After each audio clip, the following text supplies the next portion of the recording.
আসসালামু আলাইকুম আর প্রিয় ভাই বোনেরা, তোমরা যদি তাহাজ্জুদে এই লক্ষণ বা নিশানিগুলি পেতে দেখো তাহলে বুঝে নেবে তাহাজ্জুদে করা দোয়া তোমার কবুল হয়ে গেছে। মিলিয়ে নাও নিশানিগুলো, দেখো তোমাদের সাথে মিলছে কি। যখন তুমি কিছু পাওয়ার আশায় 5 ওয়াক্ত নামাজে সেটা চাও কিন্তু তাও তোমার দোয়া কবুল হয় না, তখন তুমি সেই অসম্ভব দোয়াটি সম্ভব করার জন্য তাহাজ্জুদের নামাজে দাঁড়াও। তাহাজ্জুদে সেই দোয়াটি করো, এটাই তোমার প্রথম নিশানি। কারণ এই দোয়ার মাধ্যমেই তো তুমি আল্লাহ সুবহানাহু ওয়া তাআলার নিকটে আসতে পেরেছো।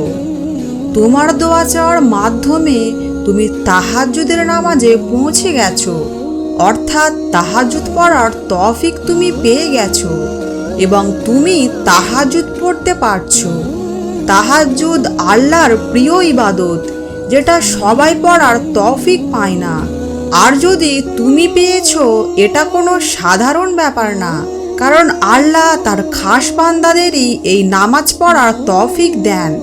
আর যদি আল্লাহ তোমাকে তাহাজ্জুদ পর্যন্ত পৌঁছে দিয়েছেন, তাহলে এর অর্থ তিনি তোমার দোয়া কবুল করে নিয়েছেন। তাহাজ্জুদের দ্বিতীয় লক্ষণটি হলো, যখন তোমার মনে হয় আল্লাহ যেটা করেন সেটা সর্ব উত্তম আর সেটাই আমার জন্য কল্যাণকর, তখন আল্লাহ তোমার উপর রাজি হয়ে যান। এই দুনিয়ায় যা কিছু হয় আল্লাহর হুকুমেই হয়। আর যদি তোমাকে দোয়ার তৌফিক দিয়ে থাকেন, এর অর্থ তিনি তোমার দোয়াকে কবুল করতে চান। কারণ একই দোয়া বারবার জবানে আসা বিনা কারণে হতে পারে না। আল্লাহ তোমার দোয়াকে কবুল করবেন ইনশাআল্লাহ। ব্যাস তিনি তোমার ধৈর্য ও সবরের পরীক্ষা নিচ্ছেন।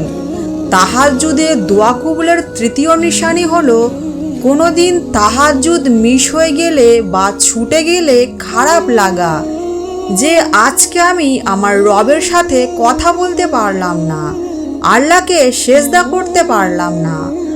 যদি তোমার মনে হয় এই ধরনের চিন্তা আসে, তাহলে বুঝে নিও এটা একটা দোয়া কবুলের নিশানি। আমাদের প্রিয় নবী মুহাম্মদ সাল্লাল্লাহু আলাইহি সাল্লাম বলেছেন, যদি কোনো বান্দা তাহাজ্জুদ নামাজ পড়ার নিয়ত করে ঘুমায় আর সে ঘুম থেকে উঠতে না পারে, তাহলেও সে তাহাজ্জুদের নামাজের সওয়াব পাবে। চতুর্থ নিশানি হলো, সারাদিন কাজ শেষে তাহাজ্জুদের নামাজ পড়ে সেজদায় গিয়ে শান্তি অনুভব করা।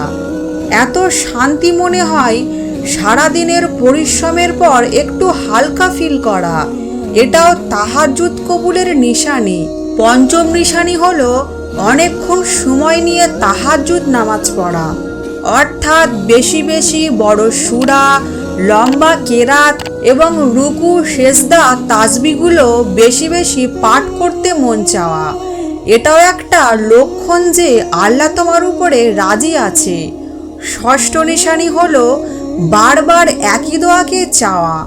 তাহাজ্জুদে নামাজের সময় সেজদায় গিয়ে যখন তুমি রোজ একই দোয়া করো এবং অনেক দিন ধরে তাহাজ্জুদ নামাজ পড়তে পড়তে তোমার একটা সময় এমন এসে যায় যে তাহাজ্জুদের সেজদায় গিয়ে তুমি অঝরে কাঁদতে থাকো এবং তোমার অসম্ভব দোয়াটা চাও, এটাও তোমার তাহাজ্জুদের দোয়া কবুলের লক্ষণ।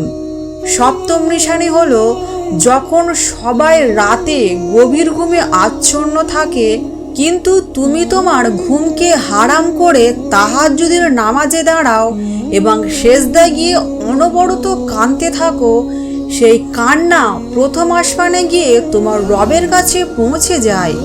কারণ তাহাজ্জুদ নামাজের সময় তো আল্লাহ তাআলা প্রথম আসমানে আসেন এবং তিনি বলেন, কেউ কি আছো আমার থেকে কিছু চাও? আমি আল্লাহ, আমি তোমাদের সব আশা পূরণ করে দেব। তুমি যখন এই নির্জন রাতে তড়পে আল্লাহর কাছে তোমার মনের কষ্টগুলো বলো, এটাও তোমার তাহাজ্জুদে দোয়া কবুলের নিশানি। শোনো আমার তাহাজ্জুদে দোয়া করা ভাই বোনেরা, যদি এই লক্ষণ বা নিশানিগুলো তোমাদের সাথে মিলে যায় এবং তোমরা ভাবো এত নিশানি মেলার পরও কেন কোনো দোয়া কবুলিয়ত পাচ্ছে না, শোনো, তিনি আমাদের রব, তিনি আমাদের সৃষ্টিকর্তা, তিনি তোমার দোয়া কবুল করে নিয়েছে, চিন্তা করো না। তিনি তো শুধু তোমাদের ধৈর্যের পরীক্ষা নিচ্ছে। তিনি যে কোনো সময় মোজেজা ঘটাতে পারে। আল্লাহর উপর বিশ্বাস আর আস্থা রাখুন। তোমার তড়পে তড়পে কেঁদে কেঁদে চাওয়া এই দোয়াগুলো আল্লাহ সুবহানাহু ওয়া তাআলা বেকার যেতে দেবেন না। খুব শীঘ্রই তোমার জীবনে মোজেজা ঘটবে, তোমাকে নিয়ামতে ভরপুর একটা সুন্দর জীবন দান করবেন। আমিন সুম্মা আমিন। তাহাজ্জুদ পড়া একদম ছাড়বেন না। তাহাজ্জুদে দোয়া চাইতে থাকুন। ইনশাআল্লাহ তোমার সকল হতাশা আর নিরাশা একদিন কেটে যাবে।